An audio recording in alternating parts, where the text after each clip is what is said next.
तो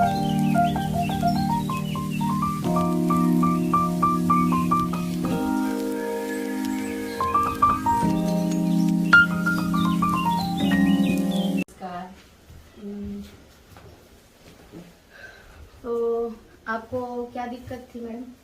मेरे को ना दमा था आणि एलर्जी थी, हाँ सर्दी की, हाँ।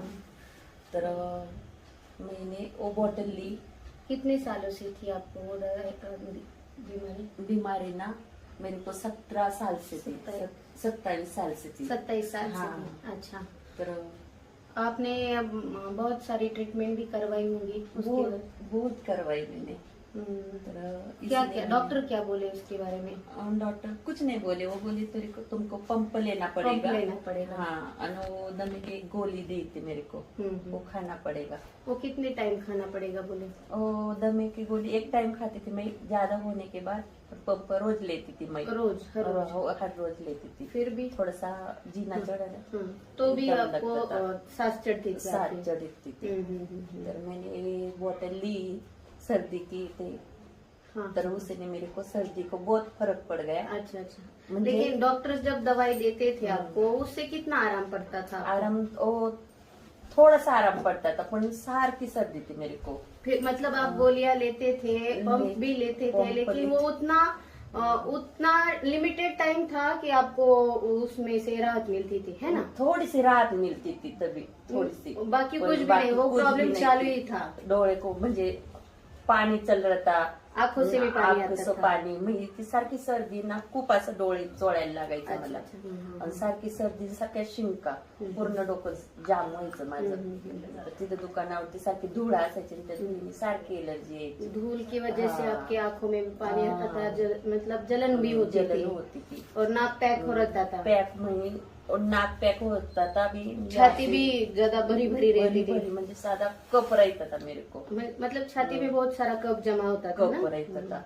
तो सांस लेने में बहुत ज्यादा तकलीफ हो जाती थी। मैं ऑक्सीजन में रहती थी बामले के यहाँ। मतलब हॉस्पिटल में भी आपको ऑक्सीजन पे रखना पड़ता था, इतनी दिक्कत थी, डायरेक्ट तकलीफ थी मेरे को। तो आप फिर बाद में आप किन से मिले? सैनबोर मैडम से मिले? सैनबोर मैडम से मिले। हाँ हाँ। तो उन्होंने आपको क्या दवाइयाँ रिकमेंड की? सर्दी की दवाई दी, जैसे कफनील है। हाँ, कफनील है और लीवर। हाँ, आपको पित्त का भी प्रॉब्लम था? पित्त का प्रॉब्लम था। अच्छा अच्छा। हाँ देखो दोस्तों, इनको पित्त का भी प्रॉब्लम था और इनको अस्थमा का भी प्रॉब्लम था। तो अस्थमा का प्रॉब्लम क्यों होता है? जब हमारी एसिडिटी बढ़ जाती है, तो एसिडिटी जब हमारे शरीर में ज्यादा हो जाती है तो कभी कभी वो लंग्स में फैल जाती है। तो लंग्स में फैलने के बाद वो हमारा लंग्स खराब करने की कोशिश करती है, क्योंकि एसिड का काम ही है जलाना।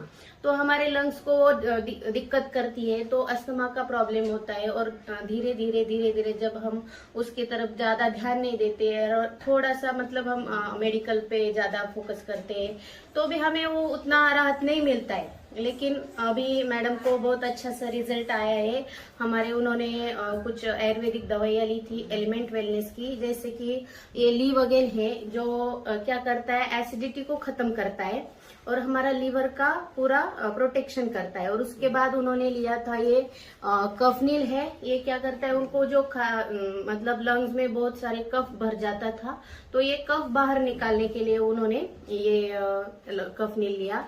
और जो आंखों में जलन होती थी, इसके लिए इन्होंने ये आई ड्रॉप यूज किया है। तो मैडम अभी आपको कितना % आराम है? बहुत % आराम, म्हणजे मेरे को आरामच पड़ गए। अभी आराम ही पड़ गया? हो, आराम म्हणजे डोळ्याला पाणी येत नाही और सर्दी पण नाही। सर्दी अब कितने मतलब पूरी तरह से सर्दी खत्म हो गई। कितने दिन से आप ये ले रहे हो? मैं ना वो है ना 4 बाटल्या पिली तशी, म्हणजे मी 4 बोतल ही ली। 4 बोतल मतलब अभी 4 बोतल मतलब आधा महीना, 15 दिन ही हो गए होंगे। 15 दिन हो गए, पण त्याच्या अगोदर पिलेली थी आता। मतलब देखो दोस्तों, अभी 27 साल से जिनको ये एलर्जी मतलब अस्थमा का, एसिडिटी का और सर्दी का जो प्रॉब्लम था, वो आयुर्वेदा से 15 दिनों में भी इतना रिकवर करता है। लोग बोलते हैं कि आयुर्वेदा से रिजल्ट नहीं आता, आयुर्वेदा से मतलब बाद में मतलब बहुत दिन लेने के बाद रिजल्ट आता है, तुरंत रिजल्ट नहीं आता। लेकिन आपके सामने ये उदाहरण है